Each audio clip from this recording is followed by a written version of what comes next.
everybody. We want to say welcome in to our Healthy Cooking Made Easy session with our resident non-chef but food connoisseur, Steve Cushing. Steve is our logistics and AV staff at the Norfolk Campus Student Center, who also happens to be a really good cook. So we love to give him an opportunity to highlight those skills and share a little something with you guys as well. So without further ado, Steve, it's yours. Thank you very much, sir. I appreciate that. And welcome everybody who's here and those who will watch later of the recording. If you saw the flyer, I'm making sweet and sour teriyaki, or sweet and sour chicken, excuse me. I got teriyaki in the brain. And I wanted to show you a couple things first before I start. There are several stir-fry sauces out there that you can purchase versus making one. I do have a recipe for making a sweet and sour sauce, and I could post that when I do the editing on this video. And I also have a teriyaki sauce from a recipe that I did last semester. So I will probably post that at some point as well. However, if you go to the store, there's that one for teriyaki. It's probably backwards, but it was good. It was good. Then there's an orange sauce if you like to make orange chicken. And this is also a good marinade that you can put on chicken and put on a grill. But I can use it for stir fry as well. And then what I'm using today is the sweet and sour stir fry that La Choy makes. And it just cuts a little corner there without having to make my own stir fry sauce. It's one less step I have to worry about.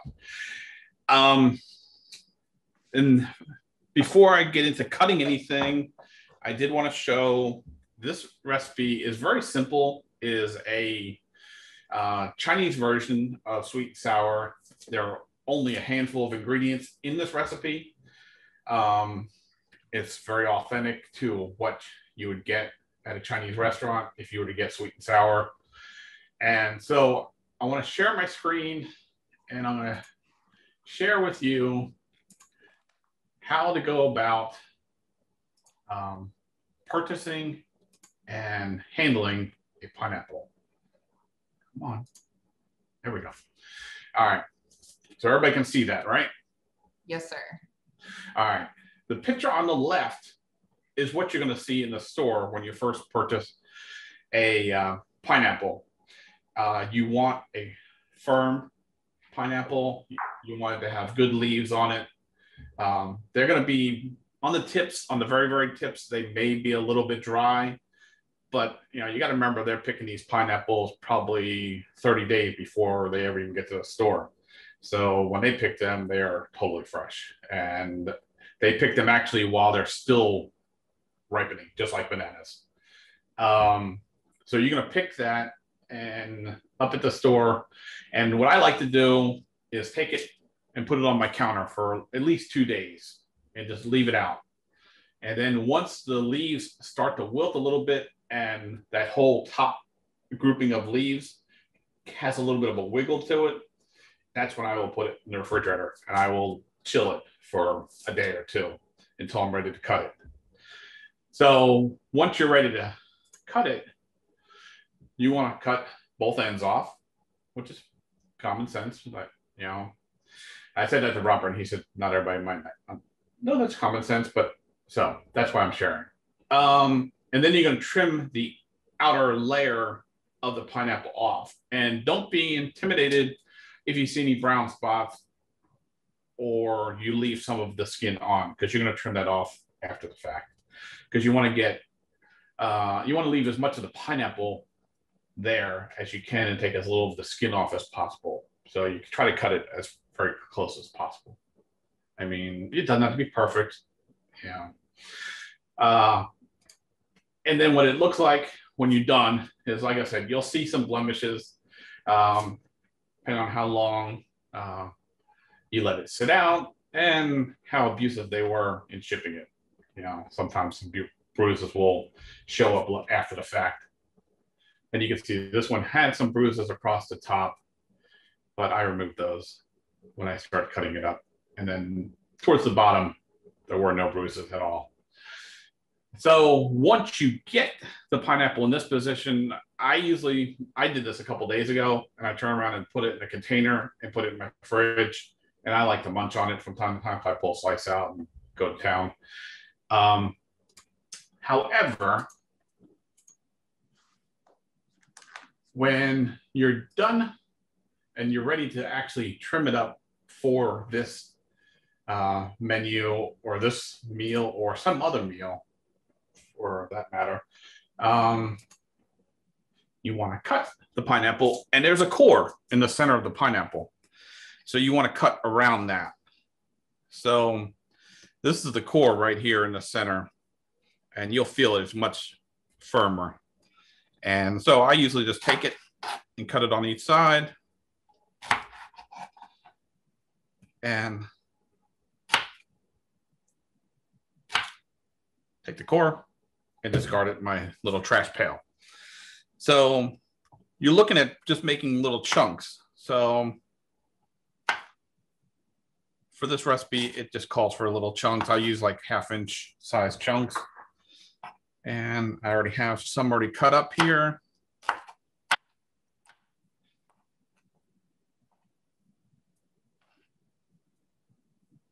And this is clearly not all of that pineapple. I only used, basically for this recipe, I'm only using 2 slices. So you can use more if you want. And it also depends on how big of a batch you're making of your sweet and sour. So that's basically a cup, which is kind of what it calls for. The recipe calls for more or less a cup of pineapple. And for this recipe, I do 2 peppers. I have an orange pepper, or I could do a red pepper, and then I like to do a green pepper, because green peppers have a different flavor than, say, the other colored peppers do. And I'm just going to cut the ends off, just like I trimmed up peppers in the past. I save the top and bottom so I can snack on that later. And then I just trim around the core, and the core I just get rid of. And then this you're just going to cut up into chunks as well. Everything's going to be more or less the same size. Little squares, basically.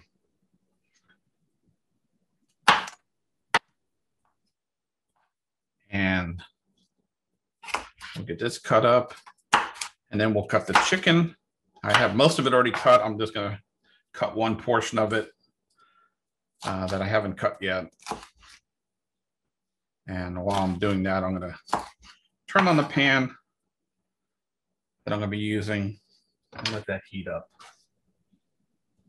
I do this over a medium to medium high heat because you want to get the oil somewhat hot. I've already put the oil in the pan.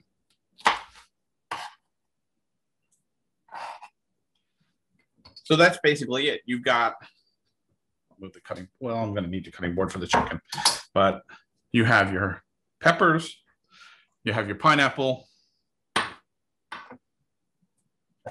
then you have your chicken.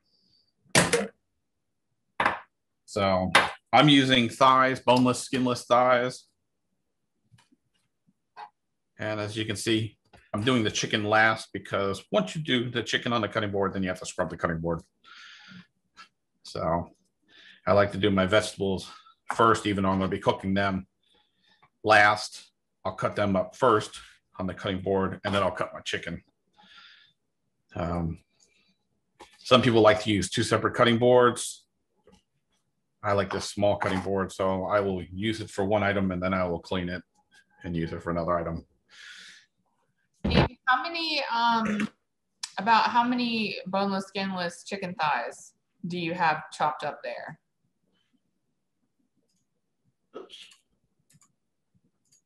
That wasn't good. Basically, I have, they call for a pound.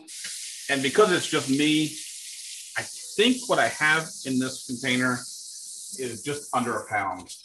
Okay. I was going to pull my scale out and weigh it and show you guys exactly how much I was using in relationship to what they actually call for in a typical recipe. I did 3 thighs, boneless, skinless thighs. I think an actual pound would probably be like 4. So boneless, skinless, or if you're going to do breasts, probably 2 boneless, skinless breasts would be about a pound. And did you just say you're using regular cooking oil, or do you have a different type of oil that you're using in your pan? I personally like extra virgin olive oil. I tend to use this a lot in my cooking. It's a little healthier. I do have canola oil that I use for certain recipes. So I kind of go back and forth between the two. I don't use peanut oil, and I don't use just a regular generic oil. I like the canola, and I like the extra virgin olive oil. Okay. So those are the kind of oils I like to stick with personally. That, like I said, those are just personal preferences. And so you're going to cook this up. You're going to want it to be a nice single layer.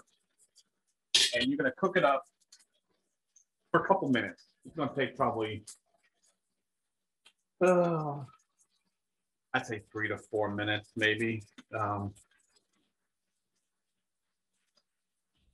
I'm going to take, basically, once the chicken is done, almost done, I shouldn't say it's going to be completely done. It'll be almost done. I will pull it out, and then I will put the peppers in and start cooking them. So, I like to cook it in stages like that, you know, because your chicken is going to take a little more to cook.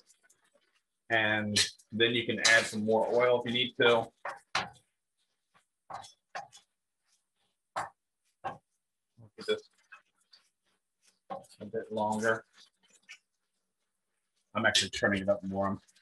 I'm actually turning it up to a medium high heat.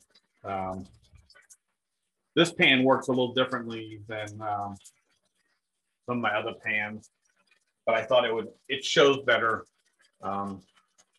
me cooking in it. And it's kind of like almost a mini wok. I do have an actual Oriental Asian wok that I've used in the past, but I haven't used that in a long time because it doesn't work well on an electric cooktop. It works better on gas. And I don't have gas no more. When I lived in my house, I had gas and I loved it. But you see, the chicken cooks up fairly quickly. And like I said, it's not going to be fully cooked. It's probably still going to be a little pink in the middle when you pull it out. That's why I say it's only about 3 minutes.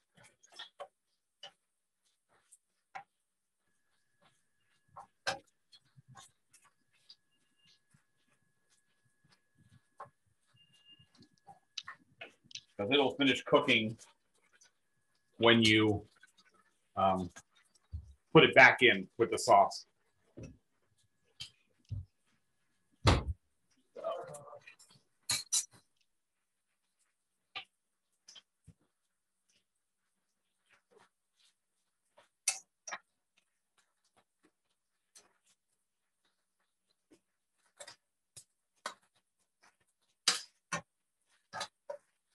Now I'm going to turn the heat back down to medium.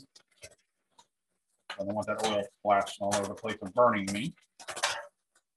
It is.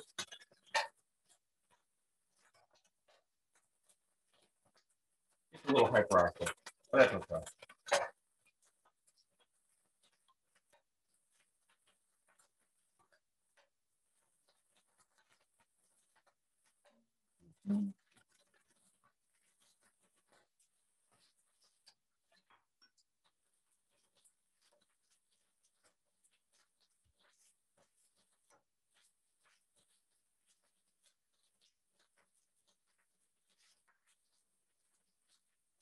And at this point, I will season up this a little bit with a little bit of pepper.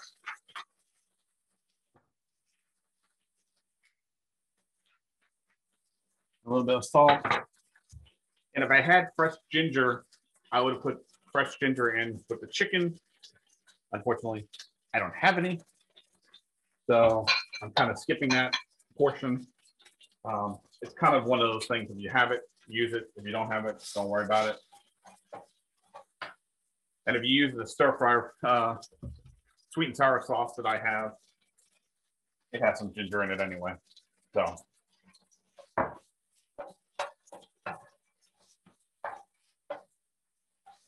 the peppers, you're not going to do very long. Because at this point, like I said, this recipe comes together really quick. So I'm making a mess in my kitchen, which is typical. Because you want your peppers to be crunchy. You know, if you get this from a restaurant, you know, most peppers and stuff or other items are going to have a crunch to them. Still. Steve, what did you just add? That was the pineapple. Ooh. So, stir this around, and now I'm going to add the sweet and sour. And I just eyeball it. I don't really measure.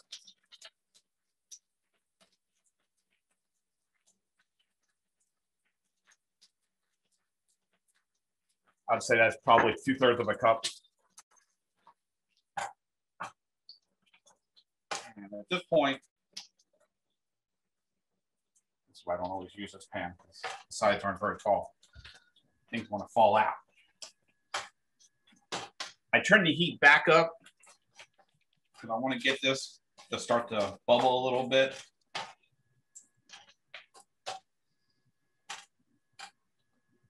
So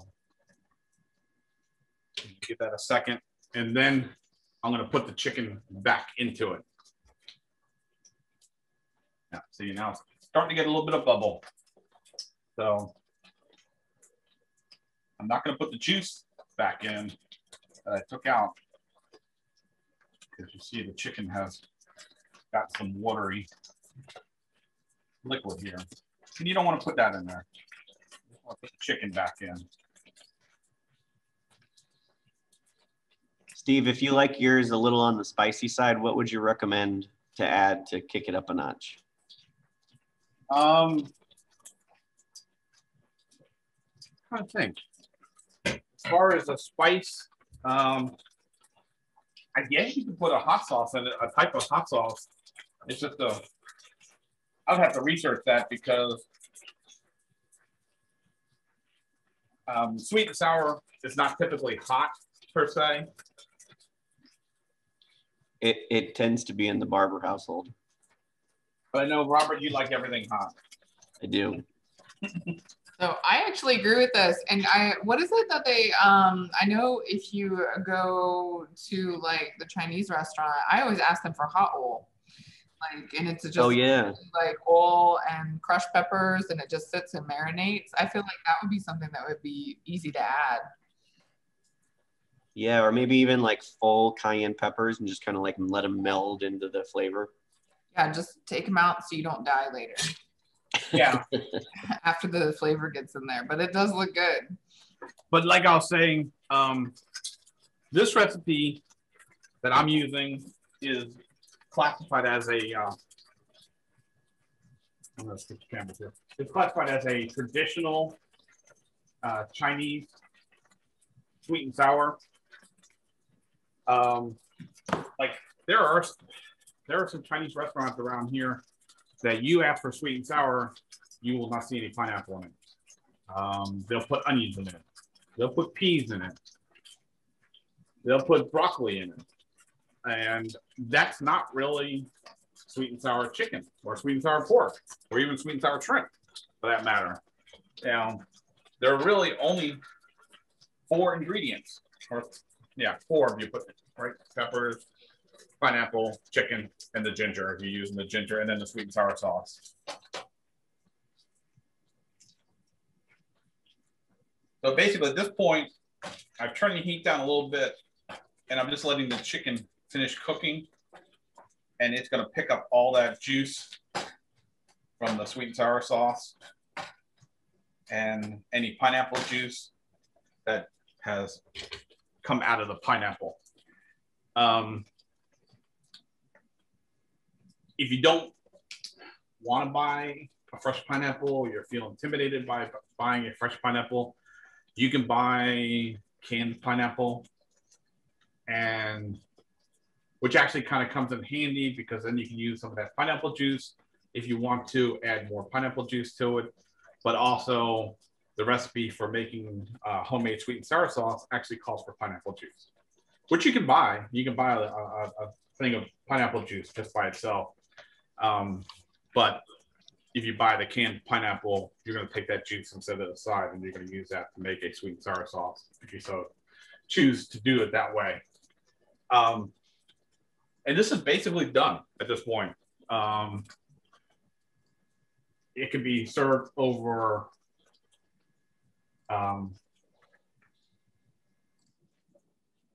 rice noodles. This can be served over rice itself, or it can be served by itself just as it is. I kind of like it just by itself.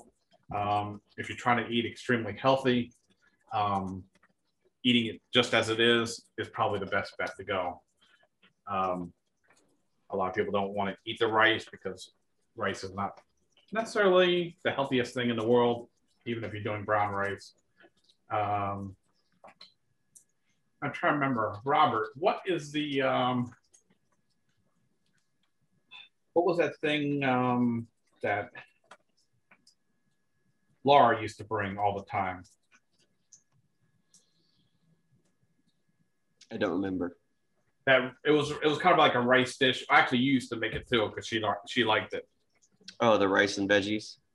Well, rice and veggies, but there was a plain. I can't remember the name of it now, but it was some sort of rice. I called it a rice dish, but it was made out of something else.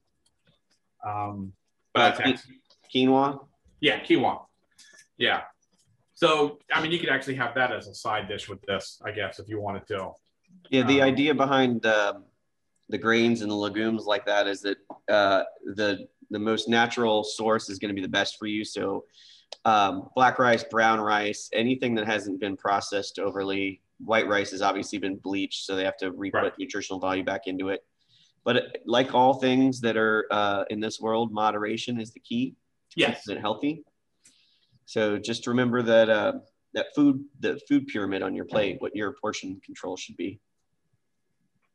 Exactly. And that's why, I mean, like I said, I have stir-fried dishes and I do rice with them sometimes, or I do rice noodles. But I chose to make this just as it is because I wanted to emphasize the nutritional value of the dish itself and how simple the dish itself is without anything else added to it. And it is very satisfying.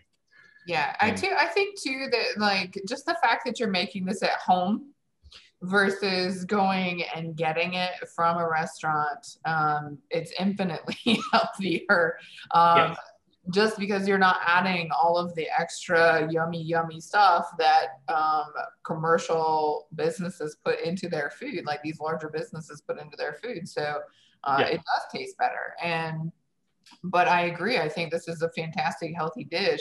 And just the fact that you're making it at home is a huge step towards healthy cooking and healthy living. Exactly. And you know, there are recipes out there where you can put a breading on the chicken if you want to. I don't really care about the breading. Sometimes that breading is too heavy anyway. And you're tasting breading and you're not tasting anything else. Yeah. I know my daughter, every time we order Chinese or whatever, she just has to get sweet and sour chicken, and that's her thing. She won't eat anything else, but she would probably eat this just because it has that sweet and sour flavor, but it doesn't have to have the breading on it. Right. So I've got two things. One, if you're going for the healthy, if if you go a little finer on your chicken chunks and your vegetables, then you can actually wrap it up in a piece of lettuce, like iceberg lettuce, and eat it that way. And that way it's all whole, it's all together. You're getting the full flavor, but you're not using a tortilla. You're not using rice. You're cutting the carbs. But on a personal note, whenever I get it and it is fried, I have this, maybe I'm alone in this, but I always put soy sauce on it and then I dip it in the sweet and sour. I could see how that would be a thing, you know, the sweet and salty kind of component there. Yeah. And what I was mentioning earlier, that I have a teriyaki stir fry sauce that I make from scratch, and that has a lot of soy sauce in it. And so if you're looking for that type of flavor, that is a good sauce to use when you want to make a stir fry. And you know, there are so many ways of making stir fry, and I just kind of wing it. Sometimes I add some things, sometimes I add other things. Sometimes it's just what I have in the refrigerator. Or I splurge and I go to the store and I pick up some bok choy and I pick up some celery, and I do nothing but a vegetable stir fry. And you know, that's very easy to do as well. And then you can put a sauce on it, or you know, make a teriyaki sauce, or put an orange sauce on it, or put nothing on it. Just do a simple stir fry with no sauce, just a bunch of dry seasonings, and it's just as good that way too. On a stir fry note, Steve, how do you feel about woks versus base pans? I have this pan that I just used today, which has a flat bottom, which I can use on an electric cooktop. I also have a wok that is actually very round, like an authentic wok in a restaurant. However, I can't use it on an electric cooktop. They do sell flat bottom woks, and I'm tempted to buy one simply because I can't use my other one right now. As long as I have electric cooktop, I can't use it. I used it like crazy in my house because I had a gas stove cooktop, and the flame could come up around it just like you would in a restaurant when they made it. And I love that wok. So yeah, but stir fry is very easy. You don't need much to actually do it. You can use any type of pan, or even a pot, you know, depending on how big you're making if you're making you can take this and just double it. If you're making it for an entire family of 4 to 6 people, you can double this recipe. And yeah, and I will put the recipe when I do the editing on the video. I'm going to put it at the end, so it actually will be embedded in the video as a slide. Awesome. So any questions? I only see one note in the chat. Charlene was drooling. And I agree. Good stuff, Steve. I think I'm inspired. I was going to do guacamole and fajitas tonight, but we might have to go an alternate route. I feel like now I have a taste for this and we need to make it happen. So, well, I could tell you, I can actually name off what you would need to make the sweet and sour sauce. Basically, you would need some pineapple juice, about a 1/4 cup. You would need a 1/4 cup of, white vinegar, a 1/4 cup of ketchup, which kind of freaked me out when I heard that, but and then salt, and 2 to 3 tablespoons of brown sugar. You start off with 2 tablespoons and mix it all together, and then once you taste it, if you need to add more, you can add more. So and it's just a matter of mixing those ingredients together. You don't have to heat it up or nothing. You just mix it together and it's ready to go. Because the brown sugar will start to dissolve once you add it to the food. What's the total cook time on this, Steve? From start to finish, it took about 20 minutes. Okay. There's about 10 minutes of prep time total. I did a lot of the prep work beforehand so that I didn't have to do all the chopping, but it's really not a lot of chopping because it's literally 2 peppers, some pineapple, and some chicken. And if you buy pineapple in a can, then you can literally buy it already chopped up into chunks. So they'll take it that way. The core is already removed, and there'll be juice already in there that you can use for making the sweet and sour sauce, or adding to the actual stir fry itself if you want to add more of that sweetness that the pineapple adds. So easy peasy. Lemon squeezy. All right. Well, thank you so much, Steve, for showing us how to prepare sweet and sour chicken. Thank you also to Robert Barber for his health suggestions and alternatives. My husband is working with a dietitian and doing keto, so that option was an awesome one. Yeah. Tell him that's how he could do it. Thank you for that. And thank you to all that came out for today's event. And we look forward to seeing your final edits, Steve. Okay. And also, just a reminder, I won't be doing one in May simply because of the end of the semester, and I will be on vacation the last week in May. So I'm going to skip over May, and I haven't decided whether I'm going to do one both in June and July, or just one of those 2 months. But I'll let everybody know. It'll be on the Virtual Student Center. July would be cool to do like an alternative to the traditional hot dog hamburger for the 4th. Yeah. I was thinking of doing something, for the 4th of July, maybe the week before the 4th of July. I actually was thinking about doing like a pasta salad or something along those lines. Something cold that, would go with a picnic per se. Yeah. So that's kind of that's the path I'm going at this point. But if anybody really would like something else, please email me.